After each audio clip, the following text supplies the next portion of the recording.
guys, my name is Samantha. If you are new to my channel is all about helping and inspiring special education teachers. If that interests you, then make sure you click the subscribe button and turn on the little bell to be notified whenever I make a new video. If you find this video helpful, please give it a big thumbs up. Today we are going to be talking about something that can be challenging, especially if you are a first-year special education teacher. We are going to be talking about working with paraprofessionals. Just being honest, in all of my teaching experiences, this was probably the hardest aspect of being a special education teacher. I don't want to generalize and say that everyone has that experience, but that is just the experiences that I have had. You can get some really, really great paraprofessionals, and then you can get some really not so good paraprofessionals that maybe don't take their job seriously, and that can be really tough. In all of my teaching experiences, this was the one thing that I was not prepared for at all. Something that I already made a video about is showing your appreciation towards paras, so I'm not going to go on and on about that. If you haven't seen that video, I highly recommend it because it will truly help your relationship with your paras so much. And truly, showing your appreciation towards your paras might even be the key to having a successful classroom and a successful relationship with your paras. Anyways, I don't know about you, but I really didn't even realize that managing paras was a part of my job. I didn't realize that I would be in charge of other adults. I thought when I became a special education teacher that I would just be teaching people with disabilities, and I was wrong. Like, truly, I think managing paras might be one of my main responsibilities as a special ed teacher. My first job, I remember someone was like, okay, here's your 4 paras. You need to make a schedule for them. And I was like, what? Like, where do I even start? You definitely learn as you go, but here are kind of my experiences. My number one tip after making your paras feel professional, because that's truly my number one tip. So I guess my second tip is to set clear expectations for your paras from the very first day of school. Something that you might want to do is have a para handbook that you can walk your paras through when you first meet them. And actually, making a para handbook is on my list of things to do, so if you're watching this in the future, hopefully I'll have a link to a para handbook down in the description of this video. As of right now, I haven't created one, but I will be creating one within the next year. So when you are a first-year special education teacher, it is kind of nice if you have a para who has worked there for years and years, because you can be so overwhelmed.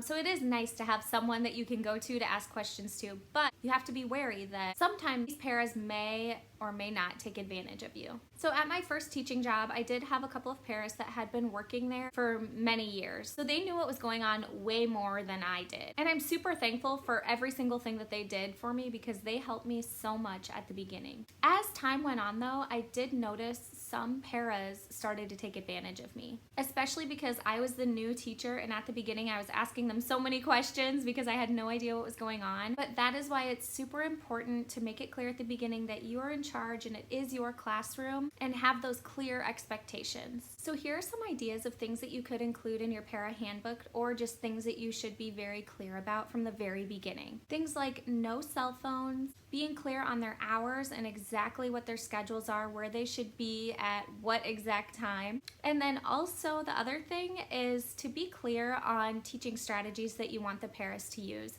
I had a lot of paras who would just give the students the answers if they didn't get it right away. So sometimes you do need to explain why just giving students the answers isn't helping them in the long run. The next tip I want to give is to seriously don't forget how important paras are. Like, I know I'm talking about how difficult that it can be working with paras, but there are some really amazing paras out there. They are vital to the school community. I don't know how a lot of schools would be run without paras.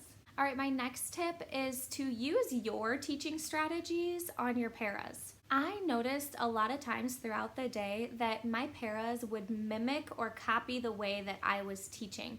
So sometimes if a para was doing a certain teaching strategy, or maybe doing something that I didn't really like, I would go up to the student and be like, hey, why don't you try this? And I would use a different teaching strategy, and I would always notice the paras would then copy what I did. So that was kind of my way of teaching the paras how to use a certain teaching strategy without like directly teaching them. So I was just modeling to them without them even really realizing that I was trying to teach them something. The next thing is, if you notice something that you don't like, talk about it and communicate to your para about it right away. Because if If you don't, the para will continue to do it, and it could get worse and worse and worse, and it's just going to grind your gears even more and more and more. So have open communication from the very beginning. I know it can be hard being someone else's boss, but it is a part of your responsibility. My next tip is to get to know your paras and build a relationship with them. Just like how we know with our students, the most important thing you can do is build a relationship with them, you need to do that with your para too.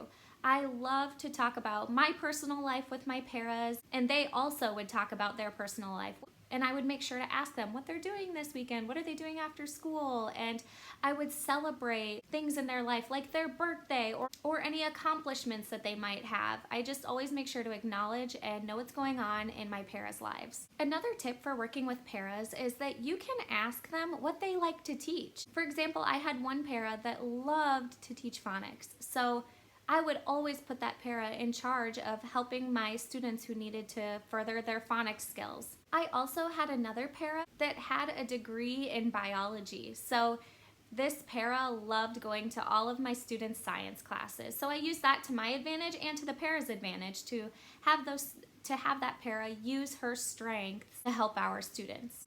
My next tip is to make sure that you share the results of how students are doing with your paras. Your paras are a big reason for your students' learning, so it probably gives them a lot of confidence if you talk about how well your student is doing. The next tip that I think is really important is to collaborate with your paras. You can ask your paras about their opinion about certain things, if they think a certain lesson is a good idea. If you ask for their opinion, they're going to feel appreciated and like they are part of your classroom, because they are. Those are kind of my main tips, but the main thing that I want you to get from this is to never forget how important your paras are, what a huge role they play in your classroom and around the school. Go out of your way to be kind to your paras also. If you have any other ideas for working with paras, please comment them down below. Alright guys, I hope you learned something today, and if you enjoyed this video, please give it a big thumbs up and make sure you subscribe to my YouTube channel.